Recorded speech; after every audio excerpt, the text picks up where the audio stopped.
This week on Your City Now, Denver has moved to level 3. More affordable housing is on its way, and there's still time to get your vote in. These stories are just ahead on Your City Now. Following several weeks of increasing average daily case rates, positivity rates, and hospitalizations, the state has moved Denver's COVID rating back to safe at home level 3. Restaurants, retail businesses, and offices will have their 50% capacity cut in half. Indoor events now have a 25-person cap, and outdoor events have a 75-person cap.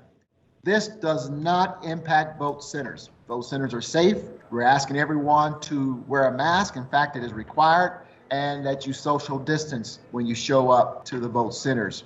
Fatigue is an honest response to all that we've been through. This has been 9-10 months, a very difficult time for everyone. But this is not the time for us to stop. We've got to put our shoulder into it. We've got to fight like hell to take care of our families, our community, and each other, and get that boulder up over that hill.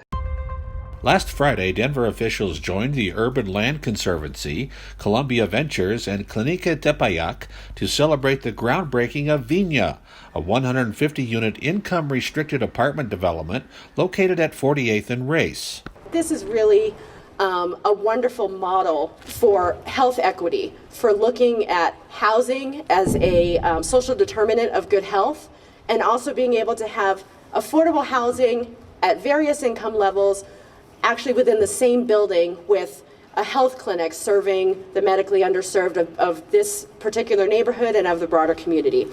5 years ago, city staff worked with Urban Land Conservancy to get this land. And 2 more years after that, we will have homes. But in that time, the need here in Denver has grown. And so we need to do more to get more of these resources to more parts of our neighborhood so that we can have more housing here in Denver. We as a community need to support our unhoused neighbors, our neighbors facing housing instability, and who are really grappling with economic conditions that are difficult. To learn more, visit denvergov.org. On Monday, City Council unanimously approved a resolution that, going forward, each Monday meeting will include the recitation of a land acknowledgement recognizing past tribal guardianship of the land on which council members make their decisions. Denver City Council honors and acknowledges that the land on which we reside is the traditional territory of the Ute, Cheyenne, and Arapaho peoples. We also recognize the 48 contemporary tribal nations that are historically tied to the lands that make up the state of Colorado.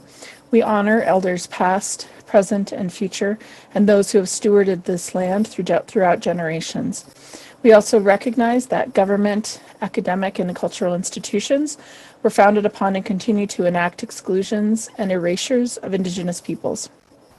May this acknowledgement demonstrate a commitment to working to dismantle ongoing legacies of oppression and inequities and recognize the current and future contributions of Indigenous communities in Denver. The practice is gaining popularity among institutions such as universities and nonprofit organizations across the country.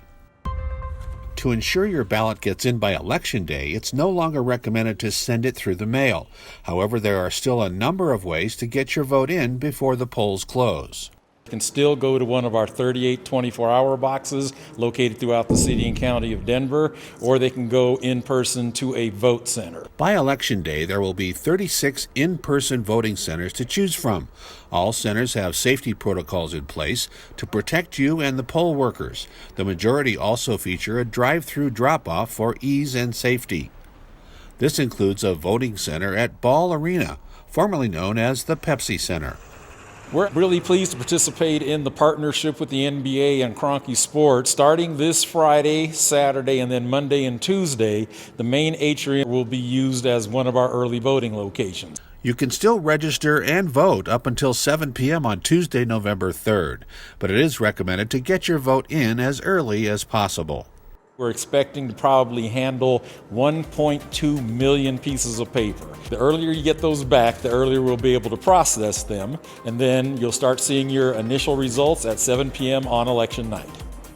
You can catch new episodes of Your City Now every Friday. Make sure to vote, Denver.